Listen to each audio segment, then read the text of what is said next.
Canal Retina. Información y actualidad sobre la retina en español. Programa elaborado por la Asociación Retina Murcia, Retimur. Presenta David Sánchez.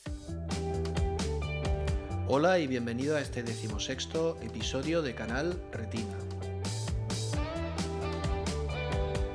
Hoy vamos a hablar sobre el técnico rehabilitador, una figura muy importante para las personas con discapacidad visual o ceguera. Entrevistaremos a Paula Castejón Valero. Pero antes déjame que te indique dónde puedes ver o escuchar nuestro podcast. En primer lugar, en www.canalretina.org. Además, puedes también escucharlo en las plataformas de podcast, iVoox, Apple Podcast, Spotify y también en Google Podcast. Y también puedes ver el episodio en nuestro canal de YouTube. Además, puedes seguirnos en nuestro Twitter, @canal_retina. Y ahora sí, hechas las presentaciones, comenzamos. Paula, gracias por acompañarnos en este episodio de Canal Retina. Hola David, gracias a vosotros. Muy bien, para comenzar esta entrevista lo que nos gustaría saber, para explicarle pues, a todas esas personas que también nos escuchan incluso fuera de nuestras fronteras en Latinoamérica, ¿qué es un técnico rehabilitador? Pues un técnico en rehabilitación lo que trata es el profesional que procura dar las estrategias adecuadas a una persona con discapacidad visual, da igual que sea ciega total que con resto de visión, para que sea más autónoma en su vida cotidiana. Ajá, perfecto. ¿Dónde puede trabajar este profesional o dónde trabaja actualmente? Pues aquí en España es la ONCE la que proporciona la formación y donde proporciona el trabajo, donde podemos... ¿Existe algún otro tipo de entidad donde se pueda encontrar un técnico rehabilitador o fundamentalmente es en ONCE? Fundamentalmente, de forma que está planteado a nivel de rehabilitación integral, sería en ONCE, pero también hay otras instituciones más bien privadas, alguna dependiente de alguna universidad, donde también forman a técnicos de rehabilitación, pero más centrado en la rehabilitación visual, personas con baja visión. Y bueno, y hay asociaciones que pueden también colaborar con otras asociaciones de usuarios. Sí. También hay carteras de servicios donde se puede proporcionar este trabajo. Muy bien. ¿Qué formación precisa un técnico rehabilitador? ¿Qué formación tenéis? Pues nosotros la formación eminentemente es universitaria y de las ramas sanitarias y educativas. Puede ser pues psicólogo, trabajador social, pedagogo, maestro, terapeuta ocupacional, distintas profesiones. Vale, perfecto. Y luego, nos forman expresamente, en ONCE nos forman para desarrollar este trabajo. Ajá. Que no solo basta con la formación base, sino claro, que hay también una formación específica que nos dan desde la propia ONCE. Perfecto. Vamos a entrar un poco en materia. A la hora de comenzar pues con lo que es vuestro trabajo, con una persona ciega que a lo mejor pueda ser desde nacimiento, o una persona con discapacidad visual que tenga un resto visual, o incluso alguna persona que le haya podido venir pues esa discapacidad visual o esa ceguera de una forma sobrevenida por un accidente o a través de, pues como es el caso de las personas que tenemos distrofias de retina con una enfermedad degenerativa. ¿Es igual el trabajo con cada una de ellas o es específico? Cuéntanos un poco. Hombre, en principio nosotros en ONCE trabajamos lo que llamamos ceguera legal. Eso quiere decir que tanto con personas ciegas totales como personas que mantienen un resto de visión que debe estar por debajo del 10% de agudeza o de 10 grados de campo visual. Ajá. Entonces, partiendo de ahí, claro, la casuística es muy diversa, porque lo mismo trabajamos con bebés que con adultos muy mayores. Entonces trabajamos distintas áreas y entre ellas está la parte visual, que tiene ese resto de visión, u otras como puede ser la orientación y movilidad y todas las habilidades que nos encontramos en la vida cotidiana. Me has sorprendido, trabajáis con bebés. La siguiente pregunta que te iba a hacer ahora es si influye la edad a la hora de trabajar con un usuario de vuestro servicio, si es diferente también, por ejemplo, la edad, trabajar con un niño, me decías ahora que con bebés incluso, o con una persona adulta. Claro, trabajamos con bebés en el sentido, sobre todo, con el tema de filtros para eliminar los deslumbramientos, tanto en interior como en exterior.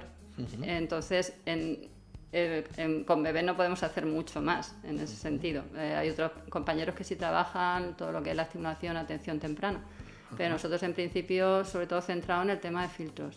Luego ya conforme van cumpliendo edad, pues vamos trabajando. Claro, ahí habría que diferenciar entre lo que es habilitar, porque cuando son niños lo que hacemos es darle las estrategias de inicio. Ahí habilitamos.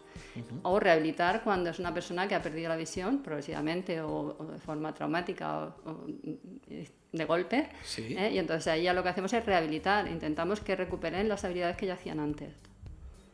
Interesante, muy interesante. Te quería explicar eso.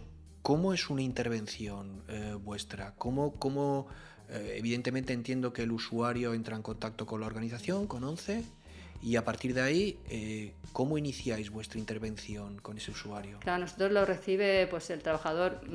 Quiero decir que no voy a estar todo el rato diciendo lenguaje sexista, ya sabemos que nos referimos a hombre o mujer, pero el trabajador social recibe a la persona, le informa de todos los recursos que tenemos y en base a eso se elabora un plan de atención, un plan individualizado de atención, y que en ese plan pues vemos las necesidades y los intereses de cada persona.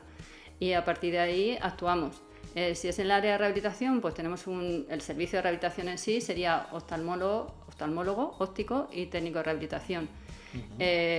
Después hay otros compañeros que, aunque rehabilitación parezca que solo es este servicio, no es así, porque trabajamos con un equipo multidisciplinar y entonces ahí pues entra en juego pues psicólogo, pedagogo, maestro, técnico de empleo, trabajador social, pues el animador sociocultural. Es un equipo muy completo para poder ayudar en conjunto a esa persona. Ajá.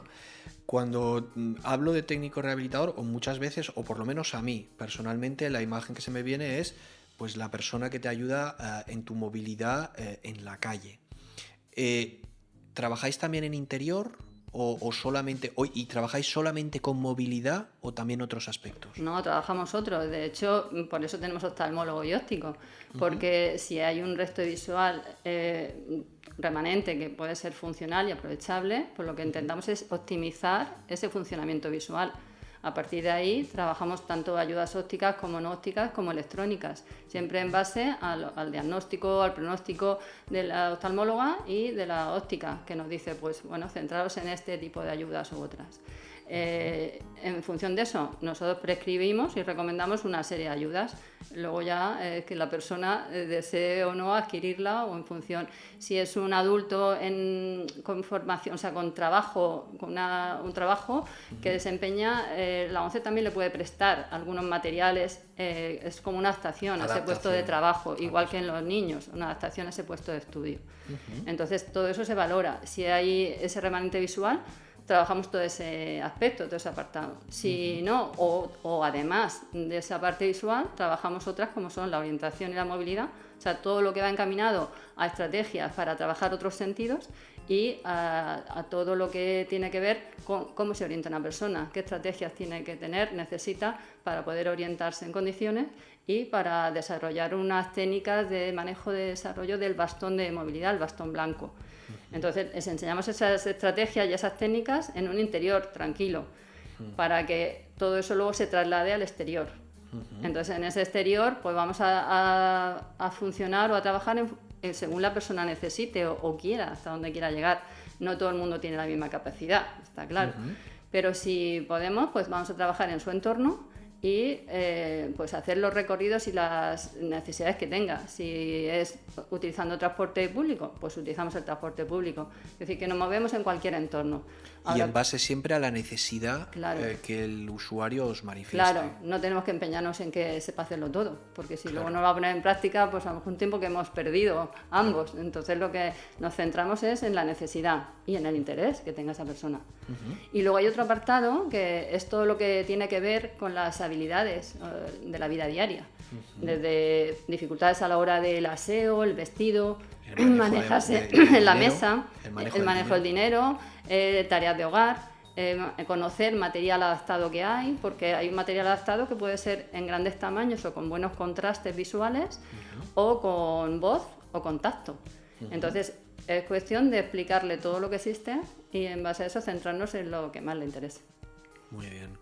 La siguiente pregunta que tenía, me la has contestado un poco antes, porque era con qué profesionales colaboráis, si es que colaboráis con profesionales. Me has dicho que es equipo multidisciplinar, oftalmólogo, óptico, optometrista. Entiendo que el tiflo también. Sí, ¿no? se me ha olvidado. Ese profesional es muy tiflotécnico. importante. El instructor tiflotécnico. Muy Todo bien. lo que es la tecnología adaptada a las personas ciegas. Estupendo. Entonces, con ese compañero es fundamental la conexión más de cara a las aplicaciones que tenemos ya hoy día. Claro. Yo quería preguntarte ahora, centrándonos, por ejemplo, en lo que es el trabajo, dijéramos, vamos a llamarlo así, trabajo de campo, en la calle, las barreras arquitectónicas que pueda tener una ciudad, un pueblo, el salir a la calle con un bastón blanco y enfrentarte a la urbe, y cuál es tu opinión en relación a si las ciudades, los pueblos están preparados para personas con discapacidad visual o ceguera. Y ya no solo eso, también cuando sales al exterior, pero por ejemplo tienes que ir a algún edificio, ir a algún lugar. ¿Está preparada la ciudad para personas como nosotros? Bueno, todavía hay muchas carencias. Estamos en ello y cada vez se tiende más a la accesibilidad universal. Pero es verdad que muchas veces se ha tenido más la conciencia de accesibilidad en personas con discapacidad física, se ha tenido quizá más en cuenta que con otro tipo de discapacidades. Cuando te refieres a discapacidad física, por ejemplo, lo más básico, una la silla persona de con silla de ruedas, una persona a lo mejor pues con muletas, lo que sea. Pero claro, eso se va viendo que hay otras necesidades y hay otras personas que a lo mejor tienen otra necesidad distinta en cuanto a que si me enrasas toda la calzada con la cera, pues a lo mejor no sé dónde está el límite. Entonces cada vez proliferan más las señales podotáctiles en el suelo, que ayudan mucho para que una persona ciega sepa cuál es el límite y me oriente hacia el cruce. No todos los cruces son iguales de sencillos de localizar, más si no coincide con una esquina. Pero bueno, se van haciendo cosillas, vamos progresando, pero queda mucho. Te voy a poner en un aprieto. Si tuvieras que puntuar de 0 a 10, la accesibilidad entiendo que conoces, evidentemente, el ámbito de la región de Murcia, que es desde donde estamos grabando este podcast. Diferentes pueblos, lugares de la región de Murcia, si tuvieras que puntuarlos de 0 a 10... Es complicado porque es diferente que sea la ciudad en sí o sean pueblos. ¿Pero llegaríamos al aprobado? O... Sí, lo superaríamos, ¿sí? A lo mejor 6, 7.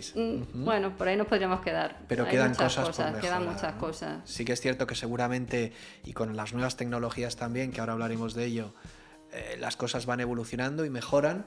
Pero todavía nos queda, ¿no? Hay muchos obstáculos en la calzada. Y luego también la conciencia social. Yo me encuentro mucho en los pueblos, pueden ser a veces aceras muy estrechitas, con rejas que sobresalen mucho, con obstáculos que se dejan en la calzada. Y luego no hablemos de los excrementos de los perros, que ahí la conciencia social es mínima, casi nula muchas veces. Entonces, no sé, habría que empatizar un poco más con distintas situaciones. Sí. Eso es educación. Sí. Simplemente, simple y llanamente. Sí, conciencia social. Muy bien. Hemos hablado de barreras arquitectónicas, de dificultades, hemos puntuado cómo están nuestras calles, etc. Pero también hay algo positivo ahora, ¿no? Que son las nuevas tecnologías y cómo ellas pueden influir o ayudaros en vuestro trabajo. ¿Las conocéis? ¿Trabajáis con ellas? ¿Las utilizáis con vuestros usuarios? Sí, cada vez las conocemos más y las utilizamos más. Y es importante la coordinación con ese instructor en tiflotecnología, porque son los que tienen más preparación, más formación en ese tema. Entonces el trabajo conjunto ahí es importante. Nosotros sí que las utilizamos de cara a orientación, a localización de espacios, a orientarme, a saber qué hay por mi camino o qué ruta debo seguir o qué transporte público me viene mejor. O luego hay otras que nos sirven para la vida diaria, como identificar los colores, saber si hay luz o no, o etiquetas personales que yo me puedo marcar. Cada vez hay más aplicaciones que nos facilitan la vida diaria. Antes nos hablabas pues de el manejo del dinero y tal. Es que hay aplicaciones también de reconocimiento de dinero. Hay muchísimas apps, ¿no? Sí, hay cosillas, pero muchas veces a lo mejor lo más sencillo, como sería reconocimiento sobre todo de monedas a través del tacto, y los billetes también. Sería pues ver de qué forma se reconocen, midiéndolos y demás. Es decir, quizá es necesario tener unas nociones básicas de cómo arreglárselas sin tener el elemento o el móvil al lado, y luego pues evidentemente si hay nuevas tecnologías mejor que mejor, ¿no? Sí, claro, hay nuevas tecnologías que me facilitan, pero por ejemplo aquí en Murcia hace años que utilizamos un cuadernillo que lo llamamos Bus Stop, que es para que el autobús determinado me pare y además intentan parar la puerta próxima donde estoy. Entonces eso es mucho más ágil, más sencillo y más, no sé, más funcional muchas veces que dedicarme a coger una ayuda óptica o a ver la aplicación, porque mientras viene el autobús no viene, o ya se me ha pasado. A veces lo más sencillo es lo más práctico, ¿no? Muchas veces sí. Muy bien. Quería preguntarte, antes hablabas del usuario con bastón blanco, que evidentemente es para persona con discapacidad visual grave o ceguera. Pero no sé si también en vuestra intervención, evidentemente, está también el bastón blanco y rojo de personas no solo con discapacidad visual, sino también con problemas de audición, y también el usuario de perroguía. Estos dos últimos, tanto el usuario de perroguía como la persona sordociega, precisan también de vuestra intervención. ¿Es muy diferente a la que hacéis con una persona simplemente con discapacidad visual? Sí, si nos centramos en las personas con usuarios de perroguía, estas personas reciben su adiestramiento, su entrenamiento con un perro, porque siempre tienen que pasar primero por un programa de rehabilitación, que es con bastón. Cuando ya son usuarias de ese bastón y ya se manejan solas por el exterior, pues entonces tienen opción a solicitar ese perro. En la escuela se les da la formación y trasladan lo que ya saben, pero lo trasladan a otro auxiliar de movilidad, que es un perro, que es diferente. Pero sí que es verdad que luego en zona, pues a lo mejor necesitan, también vienen los instructores a zona, pero a lo mejor necesitan después con el tiempo pues conocer un recorrido nuevo o alguna cosa así, y también intervenimos, también les ayudamos a orientarse, a ver qué referencias pueden tener, cómo puede ser esta ruta o tal otra. Muy bien. Bueno, y el bastón rojo y blanco, ahí sería personas sordociegas. Entonces con ellas también hacemos un trabajo diferente, también dependiendo de si tienen resto visual o auditivo, así se trabaja de una forma u otra. Ahí nos ayudan también personas que son mediadoras. Los técnicos de mediación que pues trabajan en principio, los que trabajan en ONCE vienen de la FOAPS, de la Fundación ONCE para personas con sordoceguera. Entonces ellos nos ayudan en la comunicación, porque nosotros no somos expertos especialistas en lengua de signos ni en otro tipo de lenguaje. Claro, en función de la severidad, de la gravedad de la pérdida de audición y de visión, pues claro. Evidentemente... Y claro, si tenemos que utilizar pues tarjetas comunicativas para pedir ayuda en la calle, depende que haya lengua oral o no, o que haya otro tipo de algún resto auditivo. En función de todo eso, pues trabajamos con solicitud de ayuda de distintas formas. Y también hacemos recorridos, claro, tienen más dificultades, quiero decir, a la hora de hacer un recorrido de forma autónoma, pero también se puede conseguir, depende de los casos. Muy bien. Al comienzo de esta entrevista, aquí un servidor que no es profesional de este tema, pues no ha presentado correctamente a nuestra invitada, que es Paula Castejón Valero, que es técnico rehabilitador, como ha quedado claro, de ONCE, de la Organización Nacional de Ciegos Españoles, pero que además es también miembro de la Junta Directiva de ASPRE, que es la Asociación de Profesionales de la Rehabilitación de Personas con Discapacidad Visual, y creo que más concretamente eres secretaria de la organización. Cuéntanos, ¿qué es ASPRE? Pues ASPRE es una asociación que surgió en el 2007, está declarada de utilidad pública, es una asociación sin ánimo de lucro, y en ella pues los profesionales que la integramos, en principio íbamos más encaminados a técnicos de rehabilitación, pero se fue ampliando y hay otros profesionales que pueden ser oftalmólogos, ópticos, psicólogos, trabajador social, maestros, puede haber distintos perfiles profesionales. Entonces todo va encaminado a mejorar la autonomía de las personas con discapacidad visual. ¿Qué hacemos nosotros? Pues dar respuesta a solicitudes que nos llegan tanto de particulares, estudiantes o de asociaciones de personas, de usuarios. Entonces, tenemos también colaboración con distintas asociaciones, entre ellas está Retimur, y siempre intentamos colaborar con los proyectos de distintas asociaciones o con los nuestros propios. Nosotros hacemos también unas jornadas anuales para dar a conocer pues, nuevos avances en todo el trabajo de la rehabilitación o de la discapacidad visual. Y es un encuentro, un punto de encuentro de otros compañeros profesionales y ver experiencias que realizamos en distintas partes. Claro, es un momento en el que podéis compartir fórmulas de trabajo, experiencias personales y un poco nutriros unos de otros también de la experiencia de cada uno, ¿no? Genial. Quería terminar esta entrevista, Paula, preguntándote por algo más personal, ¿no? Y es, por ejemplo, ¿qué te llevó a ti a ser técnico rehabilitador?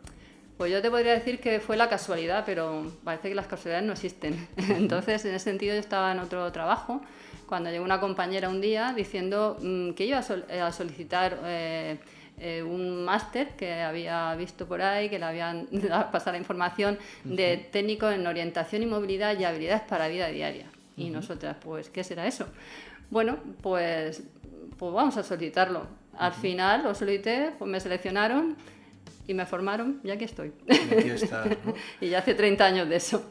Sí, pero supongo que también la vocación de ayudar a los demás, estar ahí presente, ¿no? Y entiendo que también tendrá, seguro, vamos, su parte gratificante cuando ves que personas con determinada discapacidad son capaces de, o mejoran su autonomía personal, ¿verdad? Sí, yo trabajé en principio con otras discapacidades, pero la verdad es que aquí es un trabajo que te llena, porque lo que tú dices, ves que una persona que a lo mejor ha perdido la visión y que de momento se queda como paralizada, pues que pueda retomar su vida y volver a integrarse a nivel laboral, educativo, social, pues es gratificante, sí, realmente. Muy bien. Pues con esto llegamos al final de la entrevista. Quiero además, como siempre, desvelo muchos secretos. Y como además muchas veces personas que tenemos aquí en nuestro podcast, en Canal Retina, pues tengo relación con ellos, voy a descubrir que Paula también es, además de ser un excelente técnico rehabilitador, que lo puedo decir porque es mi técnico rehabilitador, con lo cual pues es un placer y doy fe que todo lo que hace lo hace y muy bien y además con mucho cariño. Paula, ha sido un placer tenerte con nosotros. Igualmente para mí. Muy bien. Y ahora pues llegamos a la parte final de nuestro podcast, en el que, como siempre, te recomiendo que si te ha gustado, le des a me gusta en cualquiera de las plataformas donde lo hayas podido escuchar o ver y que lo compartas en tus redes sociales para que de esa forma haya más gente que nos pueda conocer y beneficiarse pues, de los contenidos que compartimos. Además, quiero también invitarte a que nos dejes comentarios, a que nos pidas contenidos que en la medida de lo posible pues trataremos de abordarlos en futuros episodios. Y ya, sin más y sin otro particular, te emplazamos a que seas muy feliz y te esperamos en el próximo episodio de Canal Retina. Y como siempre decimos, recuerda que Retimur mira por ti. Este podcast se ha producido con la colaboración de Novartis,